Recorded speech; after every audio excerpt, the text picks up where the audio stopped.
अंग्रेजी में कैसे बोले? जिसे भी उतरना है जल्दी उतरो, अगर मेरा बस चलता तो उसे नहीं जाने देता, कोई ऐसा दिन नहीं जाता जब मैं तुझे याद नहीं करूं।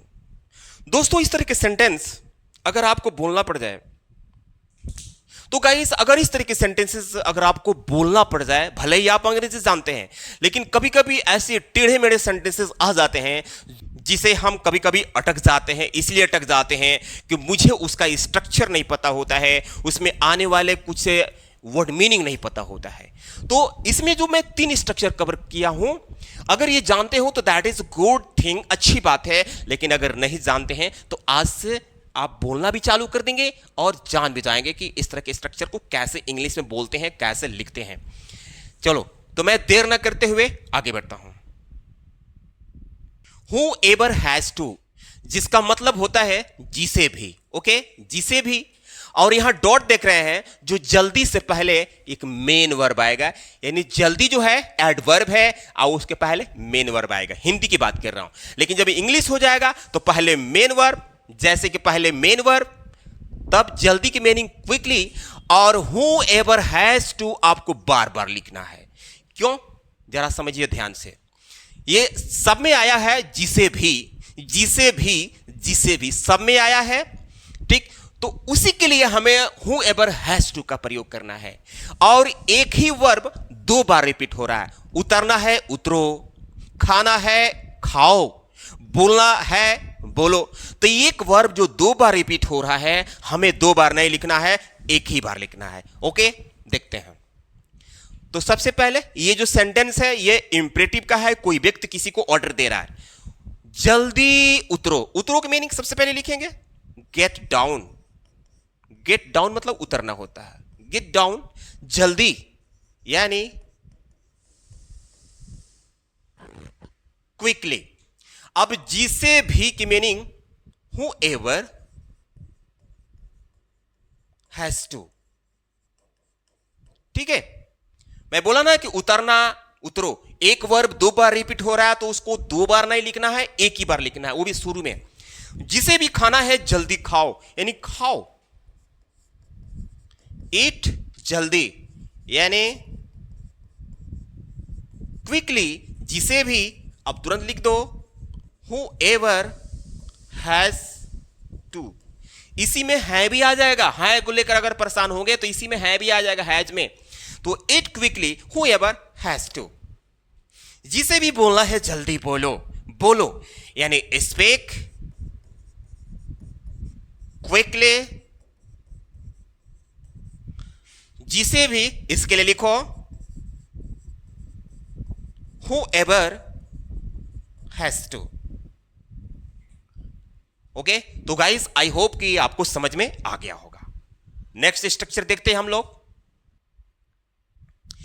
अगर मेरा बस चलता तो, इसी बेस पर लिखा है, अगर मेरा बस चलता तो उसे मार देता, अगर उसका बस चलता तो मुझे जाने नहीं देता। आपको भी पता है कि किस बस की बात की जा रही है।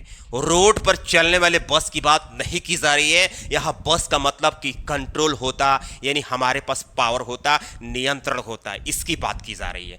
ठीक है, तो गाइस अगर इस तरह की बातें बोलना पड़ जाए और जिसका बेसिक वीक हो, बेस कमजोर हो, तो पक्का है बस की मीनिंग बस तो लगाएगा ही, एकदम लगा देगा, क्योंकि गहराई तक जा नहीं पाएगा कि क्या कह रहा है सेंस। तो सेंस आप समझ गए हैं। अगर मेरा बस चलता तो के लिए if I had my way बोलना है। If I had my way, if I had my way, एकदम रट जाना है। If I had my way, if I had my way. ठीक, इसमें क्या होगा, सबसे पहले if I had my way बोलना है, और यह सब में तो आया हुआ है, देख रहे हैं ना। इस तो के लिए कॉमा, उसके बाद तो के बाद एक सेंटेंस होगा, उसमें सब्जेक्ट, तब सब्जेक्ट के पास हमेशा आपको वुड लगाना है, क्योंकि रूल ये है कि जब इधर हैड होता है तो पक्का है कि इधर वुड लगेगा, और वुड के साथ वर्ब की फर्स्ट फॉर्म और ऑब्जेक्ट। क्लियर? तो इसको हम बनाते हैं। अगर मेरा बस चलता तो सिंपली रट जाओ, इफ आई हैड माई वे। अब तो के लिए कॉमा, उसे मार देता, कौन मार देता? मेरा, मेरा मतलब मैं, अगर मेरा बस चलता तो मैं उसे मार देता, तो मेरा यहां पर है लेकिन यहां पर फिर यहां मैं आ रहा है, इसलिए तो के बाद आई लिखना पड़ेगा, क्योंकि सब्जेक्ट यही बात फिर यहां बोल रहा है। इफ आई हैड माई वे, आई, और तुरंत यहां लिखेंगे वुड। मारने की बात हो रही है, किल उसे, तो किसको मारता, महिला को कि पुरुष को, कंफर्म नहीं है, इसलिए हिम या हर कर सकते हैं। If I had my way I would kill him. कोई जरूरी नहीं है कि बार बार ये यहां पर इफ आई बोलेंगे। अगर होता कि अगर तुम्हारा बस चलता यानी तुम्हारा आ जाए तो क्या बोलेंगे, if you had your way, if you had your way. इस सब्जेक्ट के अनुसार चेंज हो सकता है। तो if I had my way I would kill him या हर। अगर उसका बस चलता तो मुझे जाने नहीं देता, उसका यानी वह जाने नहीं देता।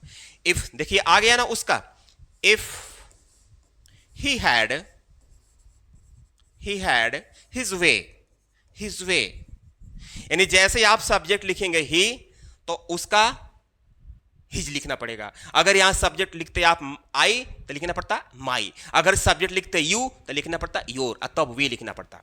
तो इफ ही हैड हिज वे, तो के लिए कॉमा, मुझे जाने नहीं देता यानी वह छिपा हुआ है तो ही लिखेंगे यहां पर, ही जाने नहीं देता, वुड लगाना है आपको, not let me go, let me go, जाने दो, लेट मी गो, आने दो, लेट मी कम, यानी लेट का रूल है।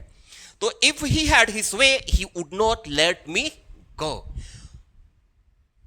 तो फ्रेंड्स ये स्ट्रक्चर आपको समझ में आ गया होगा, क्योंकि ये बहुत इजी है और इजीली ग्रास्प हो गया होगा। आगे देखते हैं।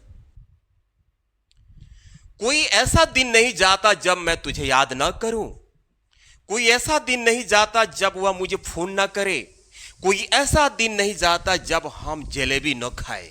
भाई इस तरह की बातें बोलना हो। कोई ऐसा दिन नहीं जाता, सब में जब लगा हुआ है, देख रहे हैं ना, जब के बाद, जब से पहले एक सेंटेंस है, जब के बाद एक सेंटेंस है। क्लियर। तो फ्रेंड्स अगर इस तरह की सेंटेंस अगर आपको बोलना पड़ जाए या लिखना ही पड़ जाए तो क्या करोगे, डेफिनेटली अटक जाओगे अगर ये नहीं जानते हो।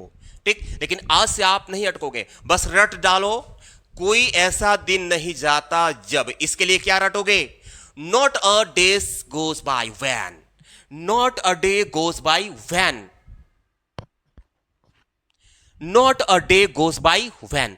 उसके बाद सब्जेक्ट, सिंगुलर सब्जेक्ट होता है तो आपको डजंट लिखना है, अगर ये सब्जेक्ट वो प्लूरल होता है तो आपको डोंट लिखना है, और वर्ब की फर्स्ट फॉर्म ऑब्जेक्ट। कैसे, देखिए, कोई ऐसा दिन नहीं जाता, इसके लिए लिखो not a day goes by when. Clear, जब तक ये पूरा क्लियर हो गया, एकदम रट जाना है। Not a day goes by when मैं तुझे याद ना करूं, I don't miss you, miss you. Not a day goes by when I don't miss you. Not a day goes by when I miss you. Not a day goes by when I don't miss you. Okay? कोई ऐसा दिन नहीं जाता जब वह मुझे phone ना करे, तो क्या करेंगे, इसके लिए not a day goes by when वह मुझे फोन न करे। तो यहां तो कंफर्म नहीं है, महिला की बात हो रही है कि पुरुष की, तो इसलिए हम सी या ही, सब्जेक्ट सिंगुलर हो गया, आप तब लिखेंगे doesn't call me. Not a day goes by when she doesn't call me, या not a day goes by when he doesn't call me. अगला है, कोई ऐसा दिन नहीं जाता जब हम जलेबी नहीं खाए। भाई हर दिन हम जलेबी खाते हैं, वो हर दिन मुझे फोन करता है या करती है, मैं तुझे हमेशा याद करता हूं, यही नहीं सेंस है। तो क्या करेगा भाई, not a day goes by when हम जलेबी न खाए, यानी we don't eat jalebi, funnel cake.